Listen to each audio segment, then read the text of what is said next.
दोस्तों, एक बार फिर से स्वागत है आप सभी का आपके अपने favourite English learning channel scholar English पर। मेरा नाम है दीपिका कुमावत और मैं इस चैनल पर वेरियस कॉम्पिटिटिव एग्जाम्स के लिए इंग्लिश सब्जेक्ट टीच करती हूँ। तो बेसिकली आज के इस वीडियो में हम डिस्कस करने जा रहे हैं द हिंदू एडिटोरियल का वोकैब एनालिसिस। आशा करती हूँ कि आप इन सेशंस के साथ रेगुलरली जुड़ रहे हैं और इनका बेनिफिट भी उठा रहे हैं, क्योंकि इन सेशंस का मकसद है आपकी वोकैब पावर को और ज़्यादा इन्हांस करना। और ये जो वोकैब सेशंस है, ये बैंक, एसएससी, रेलवे, यूपीएससी या फिर किसी भी कॉम्पिटिटिव एग्ज़ाम के लिए इक्वली बहुत ही ज़्यादा इम्पॉर्टेंट है। तो चलिए और ज़्यादा देर ना करते हुए बढ़ते हैं हमारे वीडियो की तरफ और जानेंगे कि आज का हमारा सबसे पहला वर्ड कौन सा है। तो हमारा सबसे पहला वर्ड है एवियोनिक्स। एवियोनिक्स का मतलब होता है विमान विज्ञान। जहाँ एयरक्राफ्ट या फिर other electronics related to space होते हो, उसे हम कहेंगे एवियोनिक्स। ये हमारे पास पार्ट्स ऑफ स्पीच में नाउन है। सिनोनिम इसका होता है एविएशन। एविएशन का मतलब होता है related to space. For example, the avionics technician perform routine maintenance checks, यानी कि एवियोनिक्स टेक्नीशियन ने नियमित रख रखाव की जांच की। इस कॉन्टेक्स्ट में हम जो है वो एवियोनिक्स इस वर्ड का अलग अलग सेंटेंसेस में यूज़ कर पाएंगे। देन इसी के साथ हम आगे चलेंगे हमारे नेक्स्ट वर्ड की तरफ और जानेंगे कि हमारा नेक्स्ट वर्ड कौन सा है। देन इसके बाद हमारा अगला वर्ड है स्क्वेयर ऑफ। स्क्वेयर ऑफ का मतलब होता है आमना सामना, किसी लड़ाई में शामिल होना या फिर उसकी तैयारी करना, उसे हम कहेंगे स्क्वेयर ऑफ। और ये एक फ्रेजल वर्ब है।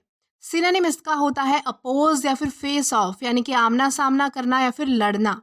For example, the two rival teams are squaring off in the championship match tomorrow, यानी कि कल चैंपियनशिप मैच में दो अपोजिट टीम्स में आमना सामना होगा।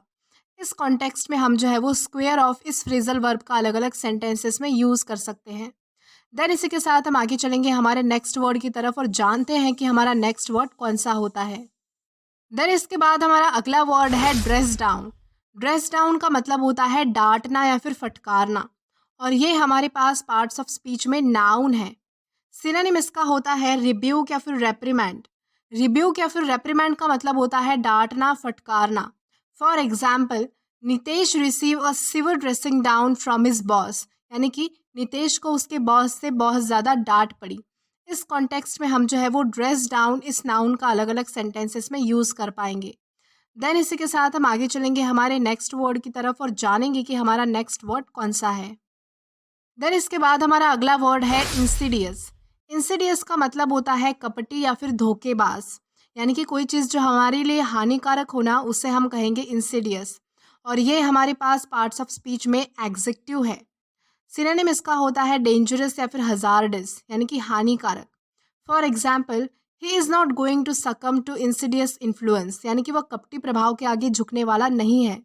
इस कॉन्टेक्स्ट में हम जो है वो इंसीडियस इस वर्ड का अलग अलग सेंटेंसेस में यूज़ कर सकते हैं। देन इसी के साथ हम आगे चलेंगे हमारे नेक्स्ट वर्ड की तरफ और जानेंगे कि हमारा नेक्स्ट वर्ड कौन सा है। देन इसके बाद हमारा नेक्स्ट वर्ड है हीडवे।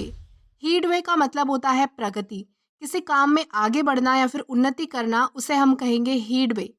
ये हमारे पास पार्ट्स ऑफ स्पीच में नाउन है। सिनोनिम इसका होता है एडवांसमेंट या फिर इम्प्रूवमेंट, यानी कि प्रगति करना, उन्नति करना। एग्जाम्पल इसका है the swimmer finally made some headway in swimming, यानी कि तैराक ने आखिरकार तैराकी में कुछ प्रगति की।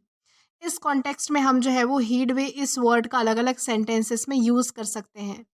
देन इसी के साथ हम आगे चलेंगे हमारे नेक्स्ट वर्ड की तरफ। देन इसके बाद हमारा अगला वर्ड है कफ अप। कफ अप का मतलब होता है योगदान करना, स्पेशली अनिच्छा से कुछ देना। जब हमारी कोई चीज़ देने की इच्छा नहीं होती तब भी हमें कुछ देना पड़ता है, उसे हम कहेंगे कफ अप। और ये एक फ्रेजल वर्ब है। सिनोनिम इसका होता है पे या फिर कंट्रीब्यूट, यानी कि दान करना या फिर भुगतान करना। एग्जाम्पल इसका है she had to cough up her money to the poor people, यानी कि उसे अपने पैसे जो है वो गरीबों में दान करने पड़े। इस कॉन्टेक्स्ट में हम जो है वो कफ अप इस वर्ड का अलग अलग सेंटेंसेस में यूज़ कर सकते हैं। देन इसी के साथ हम आगे चलेंगे हमारे नेक्स्ट वर्ड की तरफ और जानते हैं कि हमारा नेक्स्ट वर्ड कौन सा है। देन इसके बाद हमारा अगला वर्ड है फेलनी। फेलनी का मतलब होता है गुंडागर्दी, और ये हमारे पास पार्ट्स ऑफ स्पीच में नाउन है। सिनोनिम इसका होता है क्राइम, यानी कि अपराध। एग्जाम्पल इसका है felonies are classified as serious crimes, यानी कि गुंडागर्दी को गंभीर अपराध माना जाता है। इस कॉन्टेक्स्ट में हम जो है वो फेलिनी इस वर्ड का अलग अलग सेंटेंसेस में यूज़ कर सकते हैं।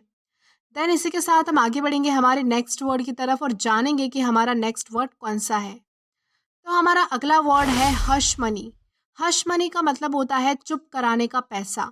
कोई बात छुपाने के लिए किसी को दिया जाने वाला पैसा, उसे हम कहेंगे हश मनी। और ये हमारे पास पार्ट्स ऑफ स्पीच में नाउन है। सिनोनिम इसका होता है डिस्क्लोजिंग मनी, यानी कि चुप रहने के लिए पैसे देना। For example, she refuse to accept hush money, यानी कि उसे चुप रहने के लिए दिया जाने वाला जो पैसा था उसने लेने से मना कर दिया। इस कॉन्टेक्स्ट में हम जो है वो हश मनी इस वर्ड का अलग अलग सेंटेंसेस में यूज़ कर सकते हैं। देन इसी के साथ हम आगे चलेंगे हमारे नेक्स्ट वर्ड की तरफ और जानते हैं कि हमारा नेक्स्ट वर्ड कौन सा है। देन इसके बाद हमारा अगला वर्ड है टॉर्टस। टॉर्टस का मतलब होता है पेचीदा या फिर कष्टदायक, और ये हमारे पास पार्ट्स ऑफ स्पीच में एडजेक्टिव है, यानी कि विशेषण है। सिनोनिम इसका होता है कॉम्प्लिकेटेड या फिर कॉम्प्लेक्स, यानी कि पेचीदा। For example, she endured a tortuous journey through the desert, यानी कि उसने रेगिस्तान के एक कष्टदायक यात्रा को सहन किया। इस कॉन्टेक्स्ट में हम जो है वो टॉर्टस इस वर्ड का अलग अलग सेंटेंसेस में यूज़ कर सकते हैं।